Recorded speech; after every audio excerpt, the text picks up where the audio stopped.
Argentina নাকি Algeria, কে জিতবে? খেলার আগেই ফলাফল ফাঁস করল জ্যোতিষীরা।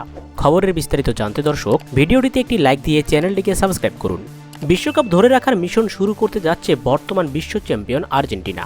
17 জুন বুধবার সকালে নিজেদের প্রথম ম্যাচে আফ্রিকার শক্তিশালী দল আলজেরিয়ার মুখোমুখি হবে লিওনেল স্কলনির শীর্ষরা। ম্যাচটি ঘিরে ফুটবল প্রেমীদের আগ্রহ অন্যতম, বিশেষ করে আর্জেন্টিনার তারকা খেলোয়াড় লিওনেল মেসির পায়ের জাদু দেখার জন্য মুখিয়ে আছে সবাই। সব দিক থেকেই বলতে গেলে বেশ শক্তিশালী একটি দল আর্জেন্টিনা। অপরদিকে আলজেরিয়াও কম নয়, তাদের সর্বশেষ 4টি ম্যাচেই তারা জয়লাভ করেছে। আর এই জয়ের ধারা অব্যাহত রাখতেই আর্জেন্টিনার বিপক্ষে মাঠে নামছে আলজেরিয়া। এদিকে এই ম্যাচটি কে জিতবে তা নিয়ে এবার ভবিষ্যৎবাণী করল খালিশিটিয়া।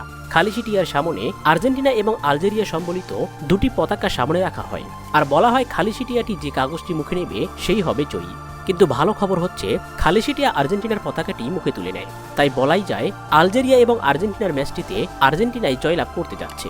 তবে এখন দেখার বিষয় মাঠের পারফরমেন্সে কে কাকে হারিয়ে দিতে পারে। তো দর্শক, আপনার কি মনে হয়, আর্জেন্টিনা নাকি আলজেরিয়া, কে জিততে পারে? অবশ্যই কমেন্ট করে জানিয়ে দিন। এ নিয়ে আপনার মূল্যবান মতামতটি ভিডিওর কমেন্ট বক্সে। ধন্যবাদ।